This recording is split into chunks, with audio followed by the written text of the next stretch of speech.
dalam daya tangkap, di mana saya meminta Kementerian Agama untuk melakukan reformasi agar ayat-ayat Injil tidak dimasukkan ke dalam tafsir keyakinan agama tertentu. Sehingga reformasi yang saya maksudkan adalah agar ayat-ayat kitab suci dalam keyakinan kami tidak digunakan untuk mendukung tafsir keyakinan lain. Karena bagaimanapun ayat-ayat Injil dalam kekristenan hanya dimengerti oleh kalangan kami sendiri, bukan malah ditafsirkan berbeda dengan penafsiran kami.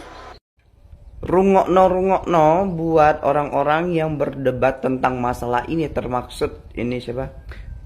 Mas Elia, dengerin ya. Selama saya hidup 31 tahun di dunia ini, yang saya tahu Tuhan itu cuma satu. Agama memang banyak, tapi yang saya tahu juga semua agama itu mengajarkan kebaikan. Kalian tahu, yang memburukkan semua ini siapa? Ya manusianya. Karena merasa paling hebat, paling pintar, paling tahu segala macem. Sehingga terjadilah perdebatan ini nih, yang gak ada habis-habisnya. Katanya mau hidup toleransi, tapi kok masih berdebat tentang agama?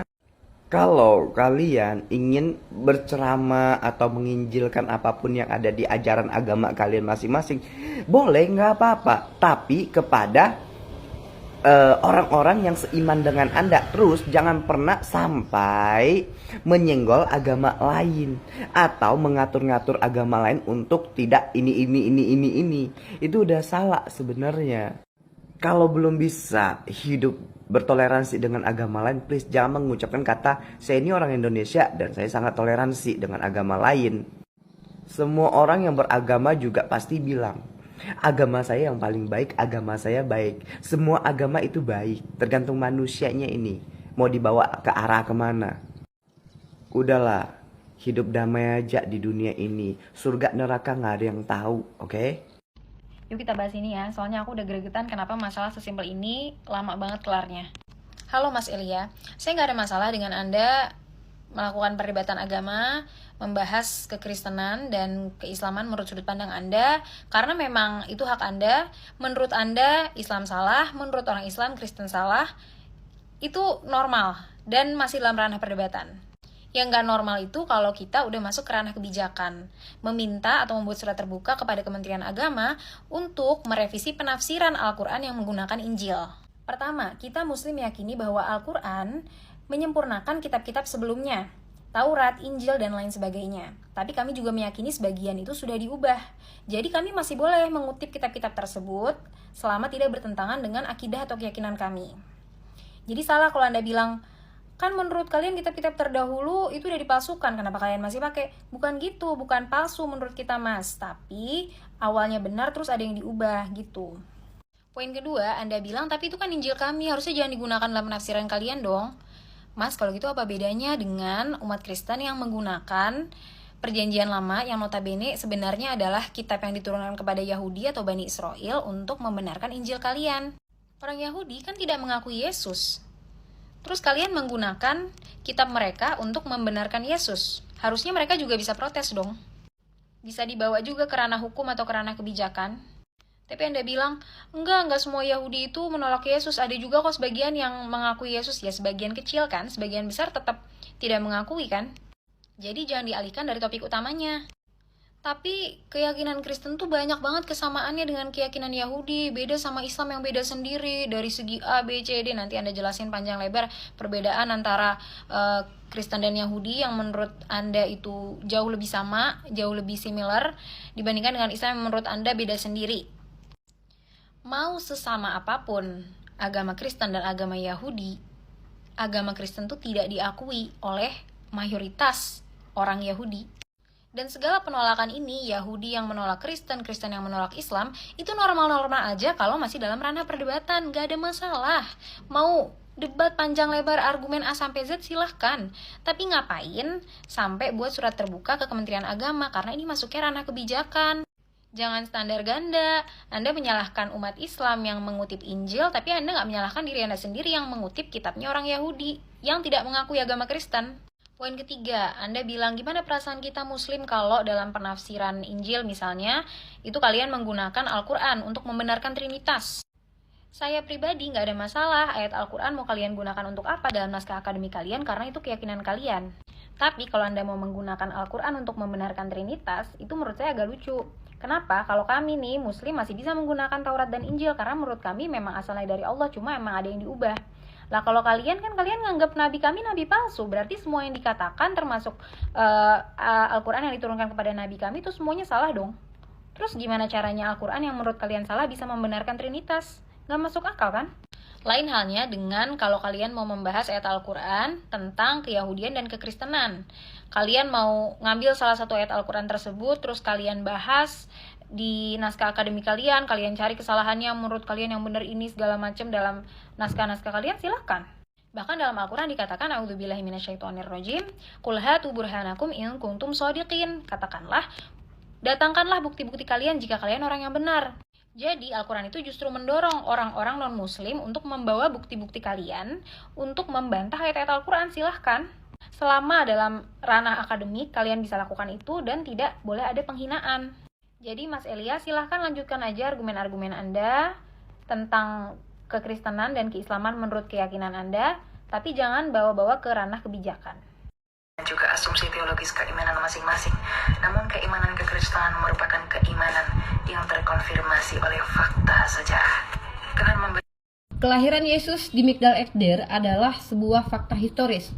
Pertanyaan saya, dasar apa yang membuat Elia begitu berani mengatakan bahwa Yesus itu lahir di Migdal Eder di kandang domba adalah sebuah fakta historis? Apa karena Origen yang berkata seperti itu? Pertanyaan saya, apakah Origen menjadi saksi mata ketika melihat Yesus di kandang domba lahir lalu dia menceritakan bahwa saya yang melihatnya? Atau informan dari Origen sendiri adalah orang-orang yang betul-betul bisa terverifikasi sebagai sumber otentik, sebagai sumber yang memiliki otoritas menceritakan kelahiran Yesus? Pertanyaannya, metode apa yang digunakan oleh Origen menentukan bahwa Yesus benar-benar lahir di kandang domba, padahal dalam kitab Bible sendiri tidak kita temukan kandang domba, melainkan orang-orang Kristen percaya bahwa Yesus lahir di kandang domba dikarenakan ada penafsiran dari kata palungan. Tidak ada kata kandang domba dalam Bible sendiri. Lalu bagaimana mungkin Elia dan teman-teman Kristen mengatakan bahwa Yesus lahir di kandang domba adalah fakta historis hanya karena Origen yang menyatakannya? Pertanyaan saya, apakah ketika ahli sejarawan dari Kristen mengatakan Yesus bangkit itu sebagai fakta historis, kemudian tolong definisikan kepada saya, apa itu fakta historis, apa itu asumsi teologi, apa itu klaim teologis? Parameter fakta historis itu seperti apa? Bagaimanakah kita bisa menentukan bahwa klaim teologis kekristenan tentang kebangkitan Yesus itu menjadi fakta teologis, atau klaim kelahiran Yesus di Migdal Eder di kandang domba itu menjadi fakta historis? Bukti-bukti ilmiah apa yang bisa kita dapatkan sehingga kelahiran, kebangkitan Yesus betul-betul dianggap sebagai fakta historis secara universal dalam ranah akademis, bukan dalam ranah imani? Saya butuh datanya. Saya butuh sumber informasi, metodologi, pendekatan apa yang digunakan oleh orang Kristen menentukan bahwa pernyataan Origen itu benar. Itu yang kita butuhkan, bukan klaim teologisnya. Ya, saya tunggu teman-teman Kristen yang bisa menjelaskan kepada saya bagaimana cara Origen menentukan bahwa Yesus lahir di Migdal Eder. Orang Kristen menafsirkan bahwa Yesus lahir di Migdal Eder di kandang domba, sementara tidak ada kandang domba dalam kitab Bible kalian. Kalau asumsi dan tafsiran, ya kembali lagi seperti Elia katakan, itu hak masing-masing. Silakan imani saja, tapi jangan mengklaim dong bahwa ini adalah fakta historis. Geli kita dengernya ih. Yang ketiga adalah tuduhan bahwa saya menghina nabi tertentu oleh karena komentar saya dalam postingan berikut ini. Saya pun tidak mengerti mengapa saya diperhadapkan dengan tuduhan-tuduhan liar tersebut. Dengan jelas di dalam komentar itu saya tidak menyebutkan nama, menyebutkan agama, atau bahkan inisial yang saya gunakan untuk merujuk kepada orang-orang tertentu. Namun terlalu banyak orang yang salah memahami frasa atau diksi yang saya gunakan dalam komentar. Memang kamu tidak menyebutkan inisial atau agama tertentu, betul. Tapi narasi kamu dari awal sampai terjadi keributan yang ramai sekarang ini, kamu sedang berhadapan dengan orang Islam. Tanpa kamu sebutkan inisialnya pun, orang tahu komentar itu kemana kamu tujukan, Elia. Dan kamu kan orang yang teologis, teoritis, ya kan?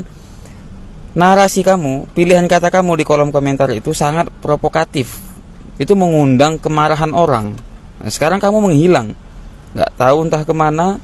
Ya, setiap malam live kita lihat dia tapi nggak ada klarifikasi. Jadi sebenarnya Elia ini adalah orang yang benci dengan Islam, tapi dia bungkus narasi yang tajam itu tertutup dengan suara dia yang nyaman di sebagian telinga orang. Ini adalah jawaban kedua, tuduhan bahwa Nabi Muhammad adalah seorang pendusta. Kedustaan itu tidak akan mungkin bisa dipertahankan, dan tidak akan banyak yang bisa membela seorang pendusta. Jika ajaran Muhammad adalah ajaran dusta, maka sudah bisa dipastikan tidak akan ada yang bisa membela Islam ini secara jantan. Tetapi justru fakta sebaliknya, tidak ada agama di muka bumi ini yang begitu gagah berdiri menantang siapapun yang meragukan ajarannya melebihi Islam. Islam telah berhadapan dengan pengusung-pengusung ateis dan berhasil membungkam mereka. Islam juga berhadapan dengan penganut dan pengikut ajaran agama lain, dan Islam berhasil mematahkan tuduhan-tuduhan mereka. Sepanjang sejarah, hampir tidak ada ahli argumentasi seperti yang dilahirkan oleh Islam. Kita mengenal sosok seperti Al-Imam Abu Hanifah yang dengan sangat mudah membungkam ocehan orang-orang ateis sehingga kemudian mereka mendapat hidayah Islam. Kita juga mengenal sosok seperti Al-Imam Ibnu Jauzi, Al-Imam Ibnu Hazm, yang mereka adalah para ahli-ahli debat yang sangat ulung, yang di tangan mereka ribuan manusia berbondong-bondong masuk ke dalam Islam. Di zaman modern ini pun kita mengenal sosok seperti Ahmad Dedat rahimahullahu ta'ala, yang mana karena dakwahnya dan kepandaiannya dalam mematahkan argumen musuh-musuhnya dalam debat, jutaan manusia yang mendapatkan hidayah Islam. Bahkan para pembela-pembela Islam itu bukan hanya mereka yang lahir sebagai seorang muslim yang kemudian menjadi ulama Islam, tetapi banyak para mu'allaf yang mereka serius mempelajari Islam dan mereka mengetahui kitab suci mereka menjadi pembela-pembela Islam yang handal. Kiranya ajaran kedustaan mana yang bisa seperti ini menghadapi para penuduh-penuduhnya? Jika kita melihat realita bagaimana keahlian para pembela-pembela Islam itu, maka kita akan lihat bahwa mustahil ini adalah ajaran kebohongan. Jika kita mempertahankan kebohongan di satu sisi saja, mungkin masih bisa dilakukan. Lalu bagaimana mempertahankan begitu banyak sisi kebohongan? Itu tidak mungkin dan mustahil bisa dilakukan. Bagaimana mungkin kita akan menutupi dan membela kebohongan Islam tentang ajaran akhlaknya, tentang ajaran ibadahnya, tentang ajaran muamalahnya, tentang ajaran berbangsa bernegaranya, tentang sejarahnya, tentang ilmu tafsirnya, ilmu hadisnya, ilmu fikihnya, bahkan ilmu sejarahnya. Semua hal dalam Islam diajarkan dan lengkap tercatat datanya, dan itu semua siap untuk didiskusikan. Sampai detik ini nyaris tidak ada tuduhan yang tidak ada jawaban dalam Islam. Semua tuduhan ada jawabannya. Setiap kecurigaan ada penjelasannya. Bahkan kemudian para penuduh-penuduh Islam nyaris tidak ada dari mereka yang berani tampil ke depan secara gagah berhadapan dengan ahli-ahli Islam yang bisa menjelaskannya. Mana ahli debat dari kalangan ateis atau agama lain yang bisa membungkam dai-dai kita? Kalau toh ada, itu ada non-name yang mereka hanya nyinyir di belakang layar, yang kelihatannya saja ilmiah tetapi sebenarnya hanya ngacau. Atau ada saja sosok yang kelihatannya pintar tapi sebenarnya omongannya muter-muter saja, nggak jelas. Orang yang pintar atau orang yang cerdas sebenarnya itu adalah ketika menjelaskan sesuatu dia sederhanakan dan mudah untuk dipahami. Sedangkan orang yang ketika dia menjelaskan sesuatu muter-muter kesana kemari tidak jelas, itu hanya supaya dia kelihatan pintar saja.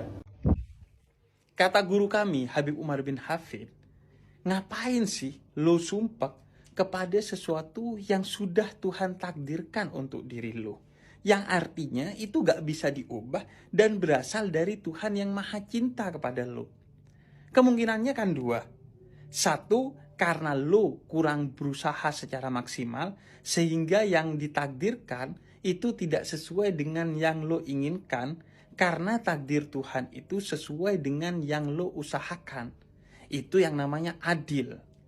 Yang kedua, karena lo kurang beriman sehingga apa yang ditakdirkan Tuhan atas diri lo, gak lo imani dengan penuh keyakinan bahwa itu yang terbaik buat diri lo dari Tuhan yang maha baik. Gue juga kadang sumpah, bahkan sering sumpah, gak bilang bahwa gue udah mengamalkan dengan baik apa yang disampaikan oleh guru kami Habib Umar bin Hafid. Tapi paling tidak, yuk sadari bareng dan upayakan bareng untuk lebih bisa ikhlas atas segala ketentuan Tuhan dengan mengurangi sumpah. Kalau kamu benar ahli kitab yang pernah dapat kitab, jujur dong sampaikan apa isinya. Bandingkan, makanya banyak di Al-Quran itu tawaran-tawaran untuk mengungkapkan kebenaran. Ya coba sampaikan kebenarannya, terus bisa diuji, silahkan uji. Ini benar nggak bahasa Tuhan seperti ini? Ya, apakah ini bahasa manusia? Kalau bahasa Tuhan nggak akan bisa semua manusia bisa menirunya. Makanya Al-Quran tegas sebelum disampaikan kepada kita, ya nilai-nilainya, tuntunannya, hikmahnya, itu bahkan menawarkan dulu, bahkan menantang. Kalau Anda meragukan ini kalam Allah, firman Allah, silahkan Anda buat seperti ini. Maka Anda nggak bisa temukan. Walaupun Anda kumpulkan kemudian jin dan sebagainya untuk membuat yang semisal itu, tidak akan dapatkan. Dan gak ada satu kitab suci pun di muka bumi ini yang menghadirkan tantangan kepada semua manusia untuk menguji otentisitasnya kecuali Al-Quran. Ya, kecuali Al-Quran. Maka dengan itu Al-Quran begitu pede kemudian menyampaikan sebuah pesan, coba perbaiki, jangan begitu. Nanti ini melahirkan keburukan-keburukan. Ini akan melahirkan pertentangan-pertentangan, perselisihan, pertumpahan darah. Dan itu terbukti sampai dengan kekinian.